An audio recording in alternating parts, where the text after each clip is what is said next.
Gender equality is when people of all genders have equal rights, responsibilities, and opportunities. All people deserve to be treated fairly. सही कह रहे हैं, हमें सभी इंसानों का सम्मान करना सीखना चाहिए और लोग जैसे भी हैं उनको स्वीकार करना चाहिए। हर एक परिवार एवं समाज में जेंडर इक्वालिटी बहुत ज़रूरी है। बच्चों के पेरेंट्स उनके पहले रोल मॉडल होते हैं। जेंडर इक्वालिटी की शुरुआत घर से ही होती है, तो ये बहुत ज़रूरी है कि पेरेंट्स घर के कामों को मिलकर एक साथ करें। इसके अलावा माँ बाप अपने बच्चों से उनकी उम्र के अनुकूल जेंडर इश्यूज़ के बारे में बात करें, जिससे कि वो और ज़्यादा जानकार, जेंडर सेंसिटिव और हर एक जेंडर की रिस्पेक्ट करने वाले बने, चाहे वो किसी भी धर्म, जाति, कलर, प्लेस ऑफ बर्थ से संबंध रखते हो। जेंडर असमानताएं एक विचार और स्थिति है कि महिला और पुरुष इक्वल नहीं है। जेंडर इनइक्वालिटी का मतलब अनइक्वल ट्रीटमेंट वाली वो सोच या धारणा है जो पर्टिकुलर जेंडर को लेके बनती है। ये पर्टिकुलर ट्रीटमेंट वाली सोच जेंडर रोल के डिफरेंसेस में डिस्क्रिमिनेटरी बनना तब शुरू होती है जब हम ये डिसाइड कर लेते हैं कि लड़कियों को क्या काम करना चाहिए, क्या पहनना चाहिए, कहाँ जाना चाहिए। For example, typical parents girl child को खिलौने में डॉल्स ही देना पसंद करेंगे और बॉयज को car, train, video games extra. यही सोच आगे जाके इंडिविजुअल्स में डिफरेंसेस को ओरिजिनेट करती है। तो अब हम जेंडर इश्यूज के बारे में डिस्कस करेंगे। जेंडर इश्यूज वो सारी इश्यूज या प्रॉब्लम्स है जो इफेक्ट करते हैं मैन या वुमेन को सोसाइटी में। जैसे कि बहुत सारे पर्सपेक्टिव बने होते हैं, जनरलाइज्ड पर्सपेक्टिव्स और बिलीव्स बने होते हैं, कैरेक्टरिस्टिक्स को लेके, कैपेबिलिटीज को लेके, behaviour of women and man को लेके। ये सारे स्टीरियोटाइप्स बने होते हैं पहले से हमारी सोसाइटी में। जेंडर इश्यूज यूजुअली एक पोजीशन है मैन और वुमेन की सोसाइटी में। ये जेंडर ही डिफाइन कर देता है ट्रेडिशनल रोल्स मैन और वुमेन की सोसाइटी में कि कौन प्रोडक्शन करेगा, अर्न करेगा फैमिली में, और कौन रिप्रोडक्शन प्रोक्रिएट करेगा, बच्चों की देखभाल करेगा। जेंडर इश्यूज कहीं भी हो सकते हैं, किसी भी सोसाइटी में हो सकते हैं, किसी भी country, organisation, religion, workplace, community, family, किसी भी जगह ये जेंडर इश्यूज हो सकते हैं। पर्टिकुलरली किसी एरिया या लोकेशन या किसी कम्युनिटी तक नहीं है, ये हर जगह है। तो इस जेंडर इश्यूज में दो मेन पर्सपेक्टिव आते हैं। एक तो जो बायोलॉजिकल डिफाइन है वुमेन और मैन, बोथ यूनिक है, फिक्स्ड है और अनचेंजेबल क्वालिटीज है। सेकंड चीज ये है कि पोजीशन को लेके सोसाइटी में, क्योंकि ये इनबॉर्न नहीं है, क्योंकि ये अचीव्ड में आ जाती है। जो पोजीशन है ये अचीव्ड स्टेटस में आ जाती है, तो ये फिक्स नहीं होती है। ये आप अपने हालात, अपनी मेहनत, अपने हार्डवर्क, अपनी इंटेलिजेंस से चेंज कर सकते हो। जब हम बात करते हैं जेंडर इश्यूज की, हमारा मेन फोकस होता है जेंडर इनइक्वालिटीज को लेके। जेंडर इनइक्वालिटी डिस्क्रिमिनेट करता है किन बेसिस पे? सेक्स बेसिस पे, जेंडर बेसिस पे, जिससे हम किसी एक पर्टिकुलर सेक्स या जेंडर को, किसी को हम प्रिविलेज्ड मानते हैं और किसी को हम ओप्रेस्ड मानते हैं, और वहीं पे हम प्रायोरिटी देते हैं किसी एक पर्टिकुलर जेंडर को ज्यादा देन अनदर। तो यहीं से डिस्क्रिमिनेशन स्टार्ट हो जाती है। वुमेन फेस करती है जेंडर डिस्क्रिमिनेशन बहुत सारे मल्टीपल लेवल सोसाइटी में, और यही सारे इनइक्वालिटी, डिस्क्रिमिनेशन काजेज है जेंडर इश्यूज के। और हम अब डिस्कस करेंगे कि क्या सारे वो फैक्टर्स है जिससे सोसाइटी में जेंडर इनइक्वालिटी बढ़ती जा रही है। फर्स्ट जो फैक्टर है वो है इकोनॉमिक फैक्टर। 30% जो इंडियन पॉपुलेशन है वो बिलो पॉवर्टी लाइन आती है, उसमें से जो 70% है वो वुमेन है। अगर हम इकोनॉमिक सेपरेशन की बात करें, मतलब जो इकोनॉमी है, जो बजट है वो डिवाइड होता है, वो मेजर रोल प्ले करता है जेंडर इश्यूज इन इंडिया। अगर हम पहला रोल डिस्कस करें वो है लेबर पार्टिसिपेशन। यहाँ पे हम देखते हैं जो लेबर पार्टिसिपेशन है वुमेन की, वो स्टार्ट होती है टिपिकली जब वो रिप्रोडक्टिव रोल अपना निभा देती है, मतलब चाइल्ड बेयरिंग और रेयरिंग, मतलब बच्चे पैदा करना और पालना। ये मेनली आता है 30s के बाद, जो उनकी 30 की एज क्रॉस होती है, उसके बाद वो अपने हस्बैंड के साथ काम करना शुरू करती है।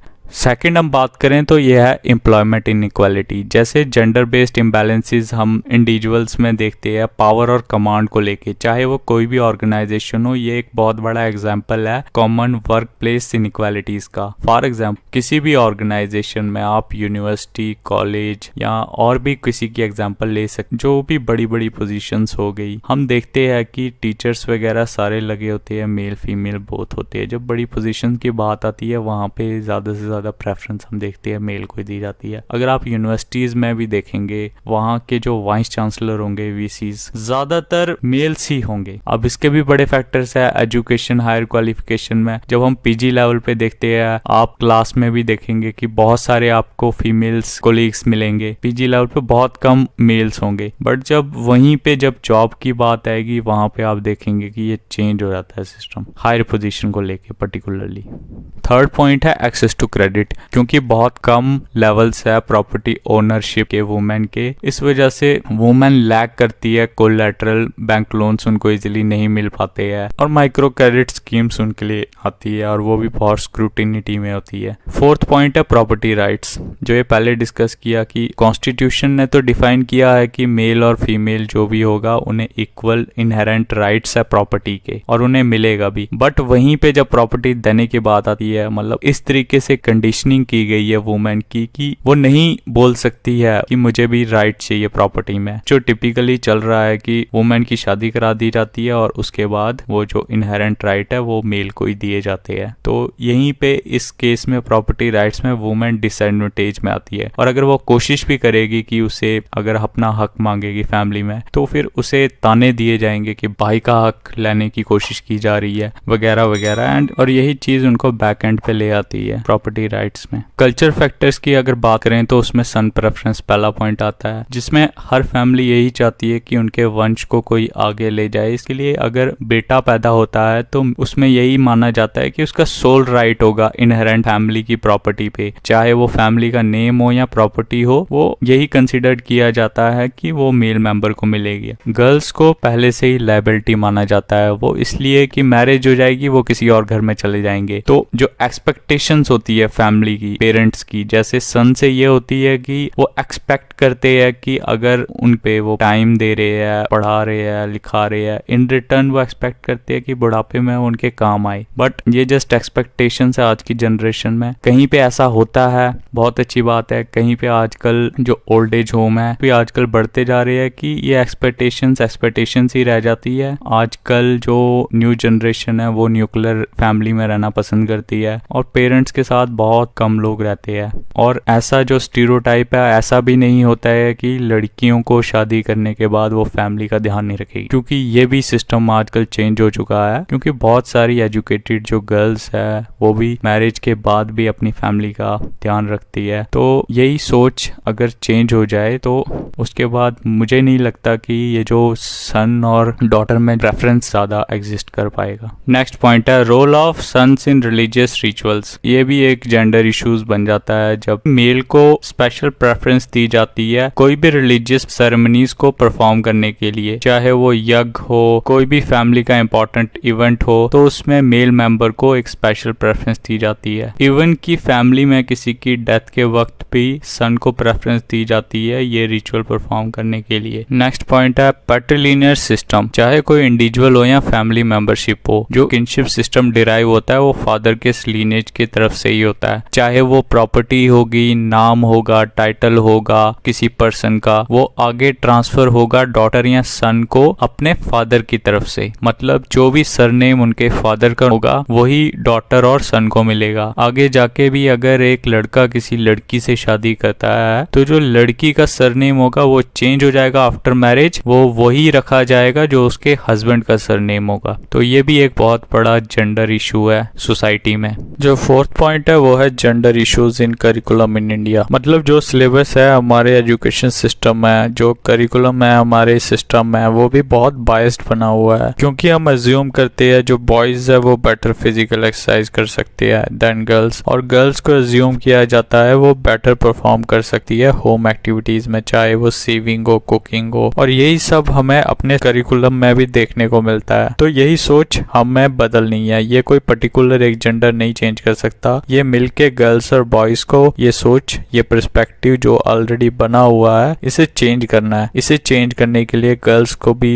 ज्यादा से ज्यादा स्पोर्ट्स एक्टिविटीज में पार्टिसिपेट करने की कोशिश करनी है, और बॉयज को भी स्पोर्ट्स के अलावा घर का काम भी सीखना चाहिए, जिससे कि बोथ जेंडर्स होलिस्टिकली डेवलप हो सकें, चाहे वो इमोशनल लेवल पे हो, साइकोलॉजिकल हो, फिजिकल हो, कॉग्निटिव हो, हर लेवल पे बोथ जेंडर्स को इक्वल पार्टिसिपेशन और इक्वल अपॉर्चुनिटी मिलनी चाहिए। अब हम सोशल फैक्टर्स की बात करेंगे। अगर हम पैट्रियार्कल सोसाइटी की बात करें तो ये इनहेरेंट है, मतलब जो पहले से चले आ रहा है वो आगे भी फॉलो हो रहा है। फॉर एग्जाम्पल जो डोमिनेंस है फादर का फैमिली में वही आगे सन को ट्रांसफर होता है। सेम केस वुमेन से डॉटर को आफ्टर मैरिज उसको कैसे बिहेव करना है को सोसाइटी में, फैमिली में। और यहीं पे बहुत सारे सोशल इश्यूज भी ओरिजिन होते हैं, जैसे कि bribe, dowry system extra. Second है सोशल कस्टम्स। जैसे जो ट्रेडिशनल पैट्रिलिनियर जॉइंट फैमिली सिस्टम है वो लिमिट करता है वुमेन के रोल को, प्राइमरीली कहाँ पे, डोमेस्टिक स्पेयर पे। चाहे वो घर की भी बात हो वहाँ पे उनको सबऑर्डिनेट स्टेटस दिया जाता है, अथॉरिटी उनके पास नहीं होती है, पावर नहीं होती है एज कम्पेयर टू मैन। उनके पास मेनली डिसीजन मेकिंग पावर नहीं होती है जो कि मैन के पास होती है। तो यहाँ पे ये सोशल कस्टम्स में भी जो है जेंडर इश्यूज, जेंडर डिस्क्रिमिनेशन पहले से चली आ रही है। Third point education. According to the census of India 2011 जो लिटरेसी रेट है फीमेल्स का वो 65.46% है कंपेयर टू मेल्स, जो मेल्स का लिटरेसी रेट है 82.14%, जो कि फीमेल से काफी ज्यादा है। क्योंकि बहुत सारे जेंडर इश्यूज है हमारे एजुकेशन सिस्टम ऑफ इंडिया में, गरीबी और लैक ऑफ एजुकेशन की वजह से काउंटलेस वुमेन को फोर्स किया जाता है काम करने के लिए, चाहे वहाँ पर बहुत कम वेजेस मिल रहे हो। तो उनको ऑर्गेनाइज्ड प्रोस्टिट्यूशन में भी धकेला जाता है, migrant labours as a work कराया जाता है। ये सब रिजल्ट निकलता है जब उन्हें प्रॉपर एजुकेशन नहीं प्रोवाइड की जाती है, जब उन्हें नहीं अवेयरनेस होती है अपने राइट्स के। ये भी एक बहुत बड़ा सोशल इशू बन जाता है हमारी सोसाइटी में, जिसमें मेल जेंडर प्रिविलेज्ड है और वुमेन ओप्रेस्ड है। फोर्थ पॉइंट है जेंडर बेस्ड वायलेंस। हम देखते हैं कि बहुत सारे वायलेंस जेंडर बेस्ड होते हैं। जैसे वुमेन को लेके अगर बात करें, बहुत सारे दुर्घटना होती है, रेप की, सेक्सुअल असॉल्ट होता है उनके साथ, इंसल्ट किया जाता है उनकी मॉडेस्टी को, किडनैपिंग की जाती है, अबडक्शन की जाती है, क्रूअल्टी होती है उन पे। ये सारे कौन करता है? ये मेल के द्वारा ही किए जाते हैं। ये जो सारे जेंडर बेस्ड वायलेंस है ये पर्टिकुलरली फीमेल्स पे होते हैं मेल के द्वारा। जैसे ट्रैफिकिंग हो गई गर्ल्स की, इसमें कहीं कहीं पे वुमेन भी इन्वॉल्व होती है। मतलब रेयर केसेस है बट अब देखा जा रहा है कहीं कहीं पे वुमेन्स भी इन्वॉल्व है कि एक वुमेन दूसरी वुमेन की दुश्मन बनते जा रही है। बट एट द एंड जो सोच है वो घूम फिर के आ जाती है पैट्रियार्कल सोसाइटी भी, क्योंकि कहीं ना कहीं अगर वुमेन भी ये सब करती है पैसे के लिए तो सपोर्ट कहीं ना कहीं मेल की वहाँ पे शो हो जाती है।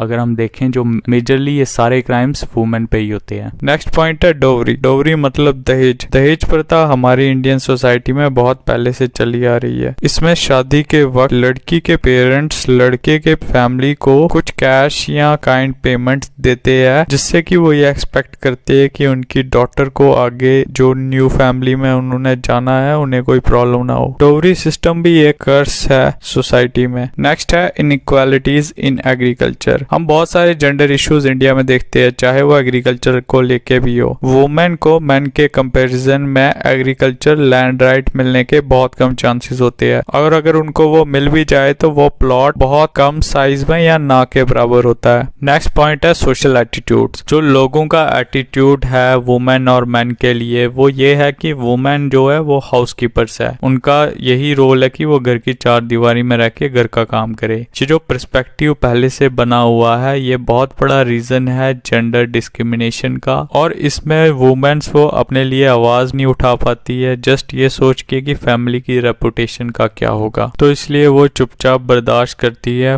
पूरी लाइफ घर की चार दीवारी में रह के। नेक्स्ट पॉइंट है लैक ऑफ अवेयरनेस। क्योंकि जो मेजोरिटी ऑफ वुमेन इंडिया में है वो अनअवेयर है अपने फंडामेंटल राइट से और क्या एबिलिटीज है उनकी। बिकॉज ऑफ देयर इग्नोरेंस है अनअवेयरनेस, वो एक्सेप्ट कर लेती है सारी टाइप्स की डिस्क्रिमिनेशन, चाहे वो डिस्क्रिमिनेशन उनकी फैमिली में चले आ रही हो या सोसाइटी में उनके साथ हो रही हो, तो वो एक्सेप्ट कर लेती है इन डिस्क्रिमिनेशन को, क्योंकि उनके लिए ये नॉर्मल बन चुका होता है। उनकी सोच को लिमिटेड कर दिया जाता है कंडीशनिंग के द्वारा। अब हम डिस्कस करेंगे लीगल और पॉलिटिकल फैक्टर्स जो रिस्पॉन्सिबल है जेंडर डिस्क्रिमिनेशन सोसाइटी में। फर्स्ट है एज लिमिट। जो एज लिमिट मैरिज की पहले से बनाई गई थी वो थी 18 years for girls and 21 years for boys. तो अब इसे चेंज कर दिया गया है 2021 में में अमेंडमेंट लाई है इंडियन गवर्नमेंट ने, तो ये बहुत अच्छा स्टेप गवर्नमेंट के द्वारा लिया गया है। बट अभी भी कुछ कम्युनिटीज है वो इसे अपोज कर रही है, आप खुद भी सर्च कर सकते हैं इसके लिए। सेकंड पॉइंट है lack of women representation in decision making. In 2011 United Nation General Assembly resolution pass हुआ था वुमेन पॉलिटिकल पार्टिसिपेशन में, जिसमें यह कहा गया कि वुमेन जो है चाहे वो कोई भी पार्ट हो वर्ल्ड का, वो लार्जली मार्जिनलाइज्ड है पॉलिटिकल स्पेयर में, उनका बहुत कम से है पॉलिटिकल स्पेयर में। ये एज ए रिजल्ट है बहुत सारे डिस्क्रिमिनेटरी लॉज जो पहले से बने हुए थे, प्रैक्टिसेस फॉलो हो रही थी, एटीट्यूड जो लोगों का है जेंडर को लेके, जेंडर स्टीरियोटाइप्स है सोसाइटी में, लो लेवल्स ऑफ एजुकेशन है वुमेन का, लैक ऑफ एक्सेस है हेल्थ केयर को लेके, और डिस्प्रोपोर्शनेट इफेक्ट है पॉवर्टी का वुमेन पे। तो ये सारे फैक्टर्स है जो रिस्पॉन्सिबल है जेंडर इश्यूज के इंडिया में as well as world. So therefore अगर हमें एलिमिनेट करना हो इन सारे मल्टी फेस्ड प्रॉब्लम्स को, चाहे वो जेंडर इनइक्वालिटी हो, हमें एक मल्टी प्रोन्ड अप्रोच अपनानी पड़ेगी और बहुत सारे इनिशिएटिव लेने पड़ेंगे। पॉलिटिकल एम्पावरमेंट करनी पड़ेगी वुमेन। पॉलिटिकल एम्पावरमेंट से एक बहुत सारे अपॉर्चुनिटीज ओपन होगी वुमेन के लिए और उसके रिजल्ट से एक प्लेइंग फील्ड बनेगा जहाँ पे वो पावर एंड अथॉरिटी होगी उनके पास अपनी बात रखने का। अब हम डिफरेंट रिपोर्ट्स और रैंकिंग डिस्कस करेंगे रिलेटेड टू इंडिया कि जेंडर में इंडिया की क्या रैंकिंग है अक्रॉस द वर्ल्ड। अगर हम जेंडर डेवलपमेंट इंडेक्स 2022 की बात करें जो यूएन ने पब्लिश किया है, उसमें इंडिया की रैंकिंग है 123rd पे। और अगर हम जेंडर इनइक्वालिटी इंडेक्स 2020 की बात करें, जिसमें मेनली 3 डायमेंशन देखी जाती है जेंडर इनइक्वालिटी में, फर्स्ट है रिप्रोडक्टिव हेल्थ, सेकंड है एम्पावरमेंट और थर्ड है लेबर मार्केट। तो इस जेंडर इनइक्वालिटी इंडेक्स में इंडिया की रैंक आई है 123rd आउट ऑफ 162 कंट्रीज। ये रिफ्लेक्ट करता है कि कितनी इनइक्वालिटी अचीव की है इंडिया ने वुमेन और मेन के बीच, और क्या हेल्थ डायमेंशन है इंडिया में, मैटरनल मोर्टेलिटी रेशो क्या है, एडोलसेंट फर्टिलिटी रेट क्या है। तो ये सारी चीजें कंसिडर्ड की जाती है। और एम्पावरमेंट को लेके इसमें देखा जाता है कि पार्लियामेंट्री सीट्स कितनी है इंडिया में, और सेकेंडरी और हायर एजुकेशन अटेनमेंट लेवल क्या है वुमेन के, और लेबर डायमेंशन में देखा जाता है कि वुमेन की पार्टिसिपेशन कितनी है वर्कफोर्स में। और अगर सस्टेनेबल डेवलपमेंट गोल्स 2020 की बात करें, इंडिया का रैंक आया 95 आउट ऑफ 129 कंट्रीज, जिसमें वेरियस एस्पेक्ट देखे जाते हैं जैसे कि poverty, health, education, literacy, political representation, equality work place में। तो ये सारी चीजें देख के इंडिया की रैंक आई है 95। Out of poverty, health, education, literacy, political representation, India ने हाईएस्ट स्कोर किया है वुमेन हेल्थ में, उसके बाद लोवेस्ट स्कोर किया है पार्टनरशिप में। और अगर हम ग्लोबल जेंडर गैप इंडेक्स 2021 की बात करें, इंडिया ने 28 प्लेसेस ड्रॉप करके इसकी पोजीशन 140 पे आई है आउट ऑफ 156 कंट्री। जो वर्स्ट परफॉर्मर है उसमें south east Asia country like Pakistan and Afghanistan और बांग्लादेश। तो दोस्तों आज का वीडियो यहीं पे ख़त्म करते हैं क्योंकि ये वीडियो बहुत लंबा हो चुका है, पर इसमें कुछ इंपॉर्टेंट टॉपिक रह गया है, जैसे गवर्नमेंट ने क्या लॉज एंड एक्ट्स बनाए हैं वुमेन प्रोटेक्शन को लेके, ये हम आपको नेक्स्ट लेक्चर में बताएंगे। और ये जो टॉपिक है ये बहुत इंपॉर्टेंट है, ये आपको एग्जाम में आ सकता है, इसमें इंपॉर्टेंट डेट्स है जो आपको याद करना बहुत ज़रूरी है। तो आपको नेक्स्ट लेक्चर जो मिलेगा वो परसों तक हम अपलोड कर देंगे। तो इस वीडियो को आप लाइक और शेयर करें जिससे कि हम मोटिवेट हों आगे वीडियो बनाने के लिए। धन्यवाद। Yeah.